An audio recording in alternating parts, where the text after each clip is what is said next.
She promised her godmother she would not fail of leaving the ball before midnight, and then away she drives, scarce able to contain herself for joy. The king's son, who was told that a great princess, whom nobody knew, was come, ran out to receive her. He gave her his hand as she alighted out of the coach, and led her into the ball. Among all the company, there was immediately a profound silence. They left off dancing, and the violins ceased to play, so attentive was everyone to contemplate the singular beauties of the unknown newcomer. Nothing was then heard but a confused noise of, "Ha! How handsome she is! Ha! How handsome she is!"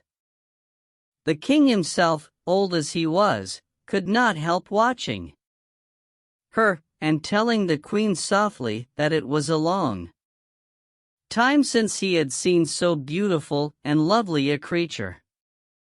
All the ladies were busied in considering her clothes and headdress, that they might have some made next day, after the same pattern, provided they could meet with such fine material and as able hands to make them. The king's son conducted her to the most honorable seat, and afterward took her out to dance with him. She danced so very gracefully that they all more and more admired her. A fine collation was served up, whereof the young prince ate not a morsel, so intently was he busied in gazing on her. She went and sat down by her sisters, showing them a thousand civilities, giving them part of the oranges and citrons which the prince had presented her with, which very much surprised them, for they did not know her. While Cinderella was thus amusing her sisters, she heard the clock strike 11 3/4, whereupon she immediately made a courtesy to the company and hasted away as fast as she could. When she got home she ran to seek out her godmother, and, after having thanked her, she said she could not but heartily wish she might go next day to the ball, because the king's son had desired her. As she was eagerly telling her godmother whatever had passed at the ball, her two sisters knocked at the door, which Cinderella ran and opened. "How long you have stayed," cried she, gaping, rubbing her eyes and stretching herself as if she had been just waked out of her sleep. She had not, however, any manner of inclination to sleep since they went from home. "If thou hadst been at the ball," said one of her sisters, "thou wouldst not have been tired with it. There came thither the finest princess, the most beautiful ever was seen with mortal eyes. She showed us 1,000 civilities, and gave us oranges and citrons." Cinderella seemed very indifferent in the matter. Indeed, she asked them the name of that princess, but they told her they did not know it, and that the king's son was very uneasy on her account and would give all the world to know who she was. At this Cinderella, smiling, replied, "She must, then, be very beautiful indeed. How happy you have been! Could not I see her? Ah, dear Miss Charlotte, do lend me your yellow suit of clothes which you wear every day." "I, to be sure," cried Miss Charlotte, "lend my clothes to such a dirty cinder wench as thou art? I should be a fool." Cinderella, indeed, expected well such answer, and was very glad of the refusal, for she would have been sadly put to it if her sister had lent her what she asked for, jestingly. The next day the two sisters were at the ball, and so was Cinderella, but dressed more magnificently than before. The king's son was always by her, and never ceased his compliments and kind speeches to her, to whom all this was so far from being tiresome that she quite forgot what her godmother had recommended to her, so that she, at last, counted the clock striking 12 when she took it to be no more than 11. She then rose up and fled, as nimble as a deer. The prince followed, but could not overtake her. She left behind one of her glass slippers, which the prince took up most carefully. She got home, but quite out of breath, and in her nasty old clothes, having nothing left her of all her finery but one of the little slippers, fellow to that she dropped.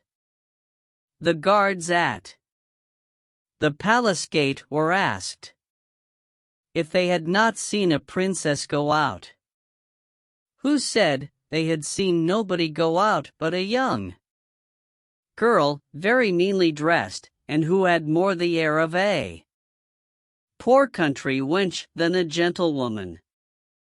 When the two sisters returned from the ball, Cinderella asked them if they had been well diverted, and if the fine lady had been there.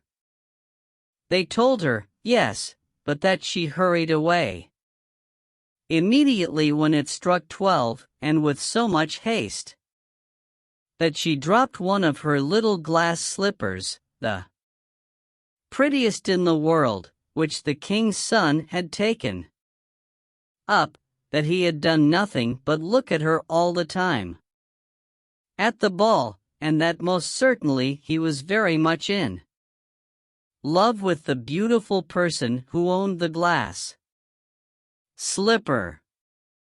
What they said was very true, for a few days after the king's son caused it to be proclaimed, by sound of trumpet, that he would marry her whose foot the slipper would just fit.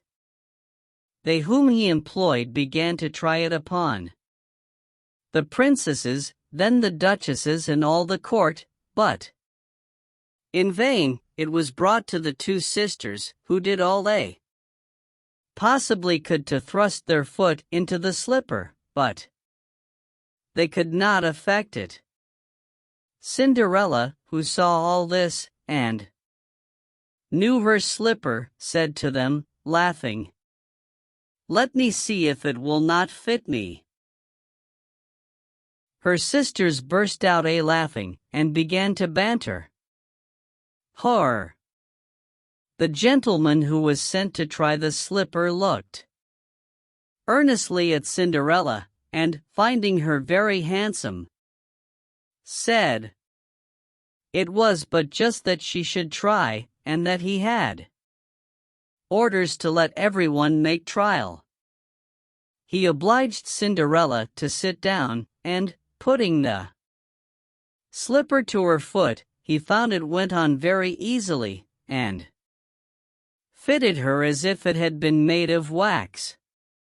The astonishment her two sisters were in was excessively great, but still abundantly greater when Cinderella pulled out of her pocket the other slipper, and put it on her foot. Thereupon in came her godmother, who, having touched with her wand Cinderella's clothes, made them richer and more magnificent than any of those she had before and now her two sisters found her to be that fine, beautiful lady whom they had seen at the ball. They threw themselves at her feet to beg pardon for all the ill treatment they had made her undergo. Cinderella took them up, and, as she embraced them, cried that she forgave them with all her heart and desired them always to love her. She was conducted to the young prince, dressed as she was. He thought her more charming than ever, and, a few days after, married her. Cinderella, who was no less good than beautiful, gave her two sisters lodgings in the palace, and that very same day matched them with two great lords of the court.